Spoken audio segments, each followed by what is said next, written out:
নমস্কার,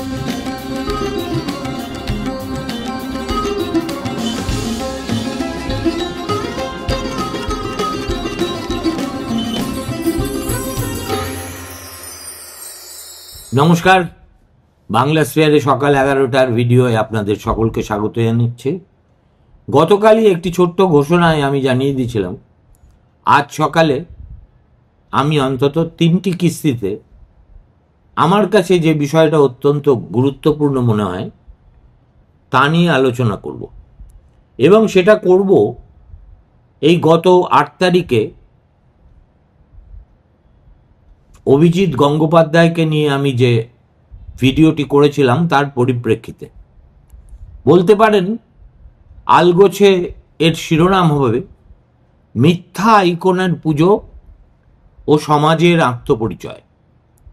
প্রথমে আমি এই যে আমার প্রতিপাদ্য তার একটা তাত্ত্বিক ব্যাখ্যা আপনাদের শোনাই, কেননা জিনিসটাকে আমি আর অত লঘু করে না দেখে একটা সামগ্রিক দৃষ্টিভঙ্গি থেকে এবং পরিপ্রেক্ষিতে বিচার করব বলে ঠিক করেছি। দেখুন, ভীমরুলের চাকে ঢিল মারার পরিণতি কি হয় তা বিলক্ষণ জেনেই আমি 8ই নভেম্বর অভিজিৎ গঙ্গোপাধ্যায়ের সাম্প্রতিক বক্তব্য নিয়ে একটা রূঢ় সমালোচনামূলক এপিসোড করেছিলাম। তারপর যেভাবে এবং যতভাবে হুলবিদ্ধ হয়েছি, সম্ভবত এই বাংলা স্পেয়ার শুরু করার পর কখনো এমন রক্তাক্ত হইনি। তার মানে এই নয় আমার অবস্থান থেকে আমি এক চুলও সরে এসেছি, কেননা এ বিষয়ে আমি গোদা বাংলায় দুটো কারণে আমি বিশ্বাস করি আমার যদি কাউকে গালমন্দি করার অধিকার থাকে তাহলে অন্যের গালমন্দ হজম করার সহিষ্ণুতাও থাকা প্রয়োজন। আপনারা লক্ষ্য করে দেখবেন ওই এপিসোডের নিচে কমেন্ট সেকশনে একটি বিরুদ্ধ মন্তব্যকেও আমি এডিট অথবা ডিলিট করিনি। সচেতনভাবেই সকলের কথা তুলে ধরেছি, ছাই পাশ গালাগাল সব রেখে দিয়েছি। তাই বলে ভুলেও ভাববেন না তিরস্কারের এমন বারোয়ারি কোলাহলে আমি ভীত অথবা অনুতপ্ত, অথবা এ বিষয়ে নিজের অবস্থান আমি তিলমাত্র বদলাচ্ছি। মেজরিটি মাইনরিটি শীর্ষক এক প্রবন্ধে বহুকাল আগে মোহনদাস করমচাঁদ গান্ধী লিখেছিলেন, in matters of conscience the law of majority has no place. এই তর্কটি যদি সবার সঙ্গে আমার একার হতো তাহলেও আমি মাইনরিটি অফ ওয়ান হয়েই থাকতাম। সংখ্যার ভার দিয়ে সর্বদা সব কিছুর বিচার হয় না। আপনাদের এই সমবেত ভর্ৎসনা আমাকে আরেকটি গুরুত্বপূর্ণ বিষয় বুঝতে সাহায্য করেছে। তা হল অধুনা বঙ্গ সমাজের মনস্তত্ত্ব। এ সম্পর্কে আমার এতকাল একটা ভাষা ধারণা ছিল। আপনাদের কলরব দেখে মনের কুয়াশা সম্পূর্ণ কেটে গিয়েছে। 19বিংশ শতকের দিকপাল ইংরেজ চিন্তাবিদ থমাস কার্লাইলের একটি বই আছে, তার নাম on heroes, hero worship and the heroic in history. বইটি তার বেশ কয়েকটি বক্তৃতার সংকলন। প্রথম যে বক্তৃতাটি সেখানে সংকলিত হয়েছে তাতে একটা জায়গায় কার্লাইল এসে অতীব গুরুত্বপূর্ণ একটি মন্তব্য করেছেন। মন্তব্যটা কি? Tell me whom a nation worships and I will tell you what the nation is. আবার বলছি, tell me whom a nation worships and I will tell you what the nation is. ভাবানুবাদ করলে যার অর্থ হবে সমাজের নায়ক নির্বাচনের মধ্যেই সমাজের আত্মপ্রকাশ ঘটে। নায়ককে দেখেই বলে দেওয়া যায় সেই সমাজটি আসলে কি ধাতু দিয়ে গড়া। একটি সমাজকে বিচার করতে গেলে সে দেশের সংবিধানের দিকে তাকিয়ে কোনো লাভ নেই, তার চেয়ে আইকনদের দিকে তাকালেই সত্যটা অনেক বেশি পরিষ্কার হয়ে যায়। কোন মুখগুলোকে সেই সমাজ আরাধনা করে, কোন কণ্ঠগুলোকে বিশ্বাস করে, কোন আচরণগুলোকে তার মানদণ্ডে সে শ্রেষ্ঠ মনে করে, এই প্রশ্নগুলির মধ্যেই লুকিয়ে থাকে সেই সমাজের আত্মার প্রকৃতি। মানুষ ও সমাজ আসলে একই মুদ্রার দুই দিক। মানুষ তার সমাজের গর্ভে জন্ম নেয়, সমাজ আবার মানুষের বোধ, ভয়, আকাঙ্ক্ষা, দুর্বলতা ইত্যাদি দিয়ে তাকে গঠন করে। তাই যখন একটি সমাজ মিথ্যা আইকনের পুজো করে তখন বোঝা যায় সে তার নৈতিক স্নায়ু হারিয়েছে। সে আর সত্যকে ভালোবাসে না, বরং সত্যকে ভয় পায়। কারণ সত্য প্রশ্ন তোলে, অস্বস্তি জাগায়, দায়বোধ তৈরি করে। মিথ্যা তার বিপরীতে শান্তি, আশ্বাস ও তাৎক্ষণিক আনন্দ দেয়। সেই জন্যই মিথ্যা আইকনের যুগে মানুষের চোখ অন্ধ হয়ে যায়। সেই অবস্থাকেই সে সবচেয়ে সুখের আস্তানা বলে ভাবতে আরম্ভ করে। ইতিহাসের প্রতিটি সভ্যতা তার নায়কের মুখে নিজের আদর্শ প্রতিফলিত হতে দেখেছে। গ্রিসের নায়ক ছিলেন যুক্তিবাদী, তারা বীরত্বের পাশাপাশি জ্ঞানেরও পূজারী। রোমের নায়ক ছিলেন সংগঠক ও বিজেতা, তাদের সমাজ সামরিক শৃঙ্খলার ওপর দাঁড়িয়েছিল।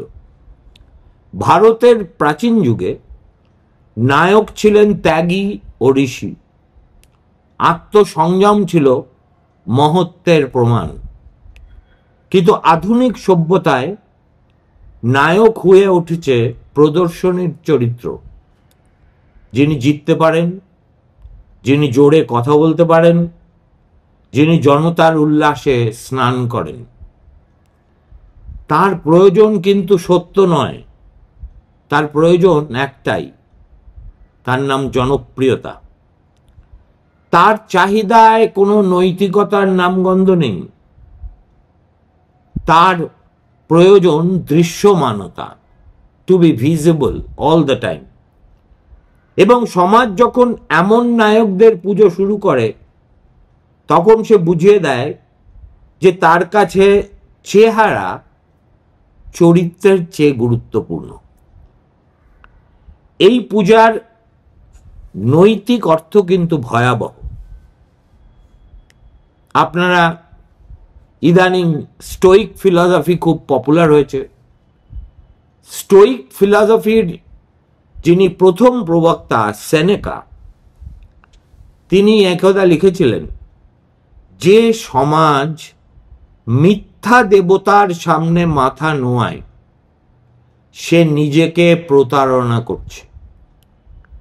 মিথ্যা আইকনের সামনে মাথা নোয়ানো মানে নিজের যুক্তিবোধের বলিদান দেওয়া।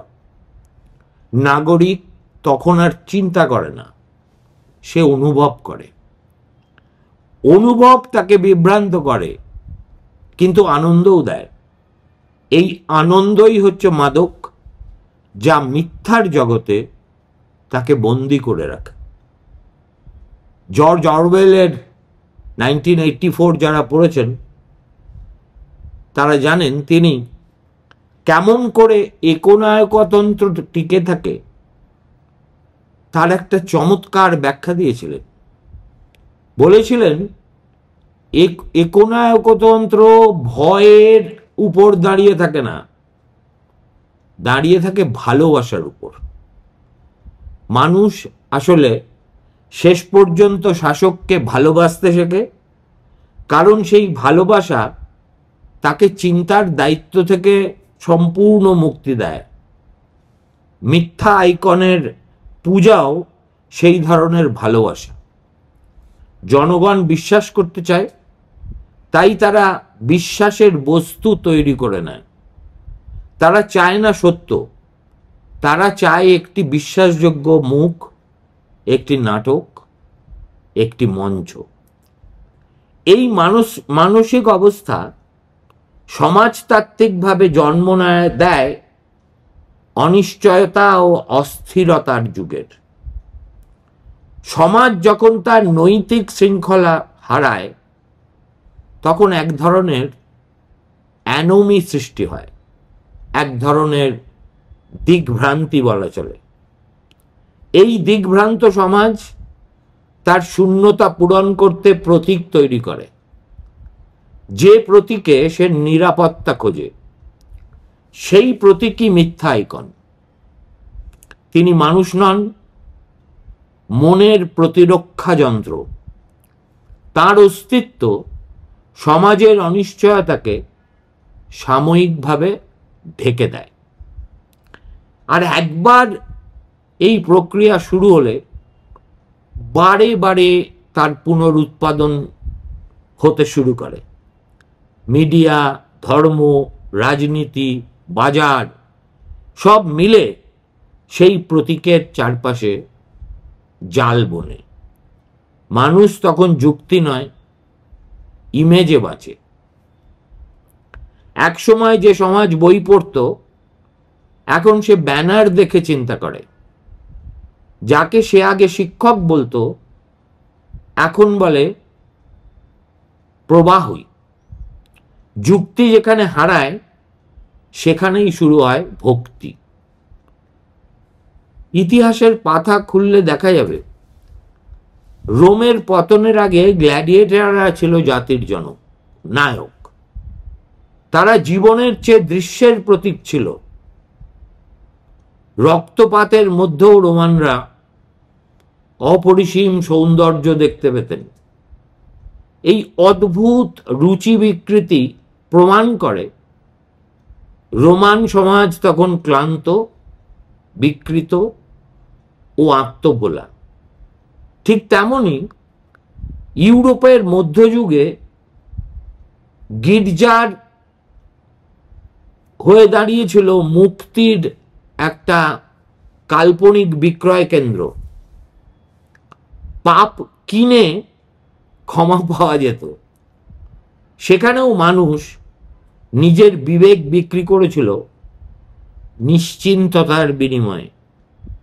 প্রতিটি যুগেই মিথ্যা আইকন এসেছে সমাজের ক্লান্তি মাপতে। আমাদের সময়ের উদাহরণও কিন্তু ভিন্ন নয়। রাজনীতি থেকে চলচ্চিত্র, সর্বত্রই আমরা ইদানিং একটাই দৃশ্য দেখি। একটা মুখ যত আলো টানে, তত বেশি করে পূজিত হয়। তার বক্তব্য সত্য কিনা তা গুরুত্বপূর্ণ নয়। গুরুত্বপূর্ণ যেটা, সেটা হলো তার উপস্থিতি। দৃশ্যমানতাই হচ্ছে আধুনিক যুগের পুঁজি। যে দৃশ্যমান, সেই সফল, সেই বিশ্বাসযোগ্য। এই সংস্কৃতি আসলে একটা স্পেকটাকল নির্ভর সমাজের জন্ম দেয়, যেখানে সবকিছুকেই প্রদর্শনী বলে মনে হয়, অন্য কিছুই নয়।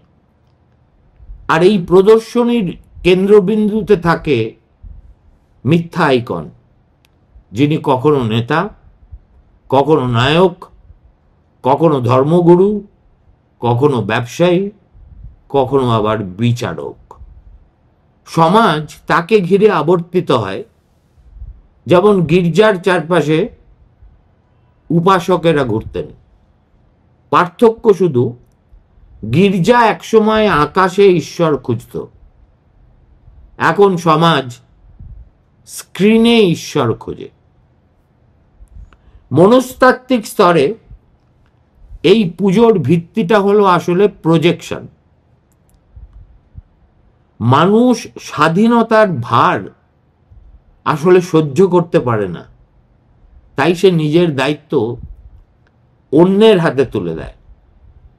মিথ্যা আইকন হচ্ছে সেই অন্য। তিনি জনগণের সব ক্লান্তি, ভয়, হীনমন্যতা নিজের মধ্যে আত্মস্থ করে নেন, আর তার বদলে জারিত করেন গর্ববোধ।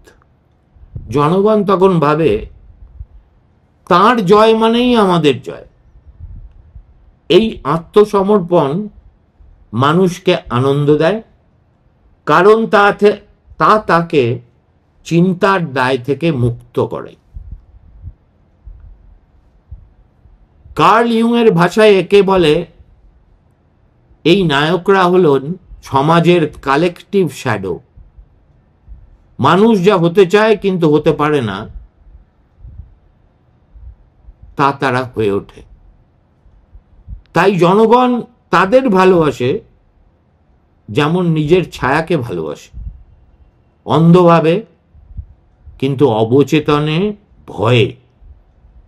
মিথ্যা আইকনের পতন মানে নিজের ছায়াই ধ্বংস হয়ে যাওয়া। তাই জনগণ তাকে কখনো সত্যিকার অর্থে ত্যাগ করতে পারে না। এই যে মানসিক গঠন, সেটাই রাজনীতিকে পরিণত করে ধর্মে। একসময় ধর্ম মানুষের নৈতিক বোধ গঠনের মাধ্যম ছিল, এখন সেই জায়গাটা নিয়েছে রাজনীতি। রাজনীতির ভাষা এখন ধর্মীয় ভাষার মতো, বিশ্বাস, ত্যাগ, পরিত্রাণ। এখানে ঈশ্বরের জায়গায় বসেছে সর্বশক্তিমান নেতা। ধর্ম যেখানে আত্মাকে মুক্তি দেয়, রাজনীতি সেখানে আত্মাকে বেঁধে রাখে। ফলে সমাজে তৈরি হয় একটা নতুন ধরনের পলিটিক্যাল থিওলজি, যেখানে শাসকই ঈশ্বর। ভারতের স্বাধীনতার পরের ইতিহাসও এই রূপান্তরের সাক্ষী। গান্ধী নেহরুর যুগে রাজনীতি ছিল নীতির ভাষা, এখন তা হয়েছে বাজারের ভাষা। যে দল সবচেয়ে বেশি ব্যয় করতে পারবে, তার কণ্ঠই সবচেয়ে বেশি জোরালো। সংবাদ মাধ্যম আর পর্যবেক্ষকের কাজ করে না, দে আর এ উইলিং অ্যাকমপ্লিস। বিশ্ববিদ্যালয় আর মুক্ত চিন্তার আশ্রয় নেই, বরং চাকরির কারখানা। এই কাঠামোই মিথ্যা আইকনের উর্বর মাটি। বাজার এই পুজোকে পণ্য করে তোলে। নেতার মুখে পোস্টার ছাপে, তার কণ্ঠে গান তৈরি হয়, তার নামের সঙ্গে আসলে একটা ব্র্যান্ড জুড়ে যায়। রাজনীতি, সংস্কৃতি, বিনোদন, বিজ্ঞাপন সব একীভূত হয়ে যায় এক মায়াজালে। মানুষ ভাবে সে নায়ককে ভালোবাসছে, সে ভুলে যায় যে আসলে সে একটা পণ্য কিনছে। এভাবেই মিথ্যা আইকন সমাজের প্রতি স্তরে প্রবেশ করে। রুচি, ভাষা, নৈতিকতা ও কল্পনা শক্তিতেও। সাহিত্যেও তার ছায়া পড়ে।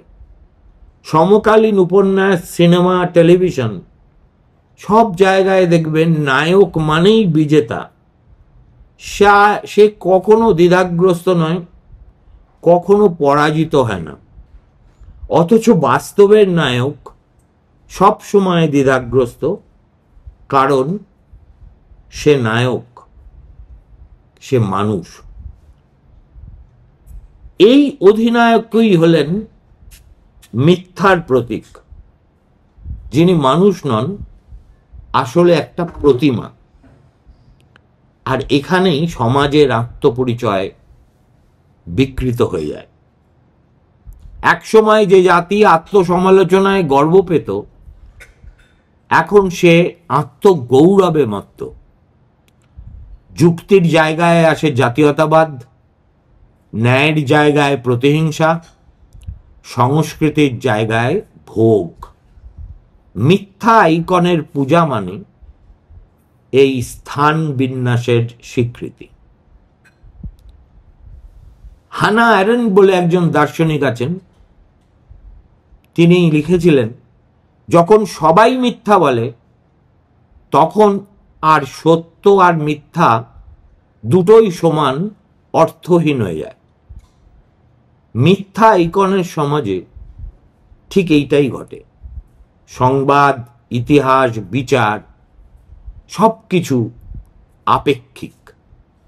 যে মত জনপ্রিয় সেটাই সত্য। এই অবস্থায় সমাজ আর চিন্তা করতে পারে না, সে কেবল প্রতিক্রিয়া দেয়। প্রতিক্রিয়া হয়ে ওঠে নৈতিকতার বদলি। এর সামাজিক ফল কিন্তু ভয়াবহ। মানুষ তখন বিভক্ত হয় বিশ্বাসের রেখায়। যারা এক আইকনে বিশ্বাস করে তারা এক গোষ্ঠী, অন্যরা শত্রু। এই বিভাজন সমাজকে কেটে ফেলে চিন্তার দুই মেরুতে, যেখানে সংলাপ অসম্ভব। ইতিহাস দেখিয়েছে গৃহযুদ্ধের আগেও সমাজে এই মানসিক বিভাজন তৈরি হয়েছিল। যেমন স্পেনের সিভিল ওয়ার, আমেরিকার ম্যাকার্থি এরা, ভারতের দ্বিখণ্ডিত হওয়ার সময়, সব ক্ষেত্রেই একই চিত্র। এর অর্থ হচ্ছে সমাজ নিজে বুঝতেই পারে না সে কোথায় যাচ্ছে, কারণ এই বিভাজন আনন্দদায়ক। শত্রু থাকলে না মানুষ নিজেকে বেশ জীবন্ত বোধ করে। মিথ্যা আইকন সেই শত্রুকে নির্দিষ্ট করে দেয়। ফলে জনতা একদিকে ঘৃণায়, অন্যদিকে ভক্তিতে বাঁচে। ঘৃণা ও ভক্তি দুটোই তাকে ভাবতে দেয় না। আর এইভাবেই জন্ম নেয় এক নীরব স্বৈরতন্ত্র, যা বাহ্যিকভাবে গণতান্ত্রিক। নির্বাচনের উৎসব চলে, সংবাদ মাধ্যম স্বাধীনতার ভান দেখায়, কিন্তু সিদ্ধান্ত আগেই নেওয়া হয় জনমতের নামে। নাগরিক মনে করে সে স্বাধীন, অথচ তার কাজ কেবল অনুমোদন করে যাওয়া।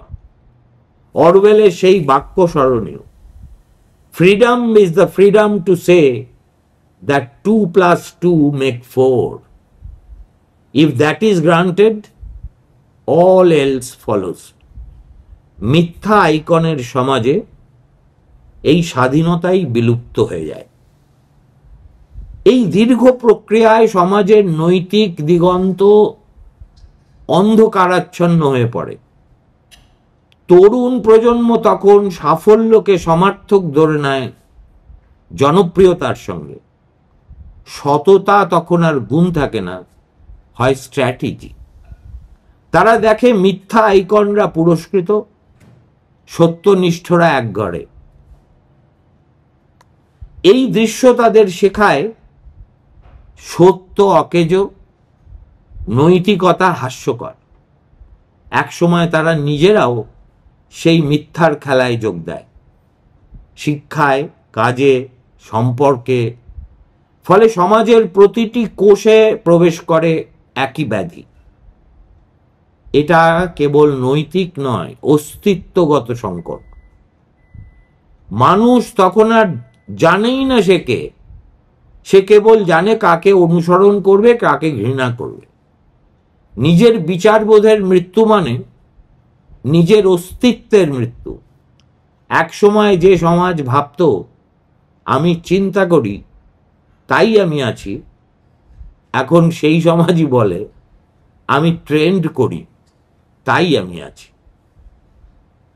এই অবস্থায় শিল্প ও সাহিত্যই হয়ে দাঁড়ায় শেষ আশ্রয়। কারণ শিল্প এখনো মিথ্যার বিপরীতে দাঁড়ানোর সাহস রাখে। গান, কবিতা, নাটক, চলচ্চিত্র সবই হতে পারে প্রতিবাদের ভাষা, যদি তা প্রশ্ন তোলে। কিন্তু যখন শিল্পও বাজারে বিক্রি হয় তখন শেষ দুর্গও পড়ে যায়। তখন আর কোনো জায়গা থাকে না যেখানে মানুষ নিজেকে আয়নায় দেখতে পারে। তবু ইতিহাস প্রমাণ করেছে মিথ্যা আইকনের যুগ চিরস্থায়ী হয় না, কারণ মিথ্যা টিকতে পারে না নিজের বাড়ি। যতদিন সে স্থায়ী হয় ততদিন তার ভিতরে জমে ওঠে এক ধরনের ক্লান্তি আর অবসাদ। এক সময় মানুষ আর বিশ্বাস করতে পারে না, তাদের চোখের দীপ্তি ম্লান হয়, মুখে আসে নিঃশব্দ বিরক্তি। এই বিরক্তি প্রথম প্রতিরোধ। ফরাসি বিপ্লব, রাশিয়ার গ্লাসনস্ট কিংবা ভারতের স্বাধীনতা আন্দোলন সব শুরু হয়েছিল এমনই এক ক্লান্তি থেকে। মানুষ যখন আর সহ্য করতে পারে না নিজের মিথ্যেই, তখন সে সত্যের খোঁজে বেরোয়। কিন্তু সেই খোঁজ সফল হয় কেবল তখনই যখন সে নিজেকে প্রশ্ন করে, আমি কাকে পুজো করছি, কেন করছি। একটি সমাজের পুনর্জন্ম শুরু হয় এই আত্মপ্রশ্ন থেকেই। আগামীকাল দ্বিতীয় পর্ব। ভালো থাকবেন।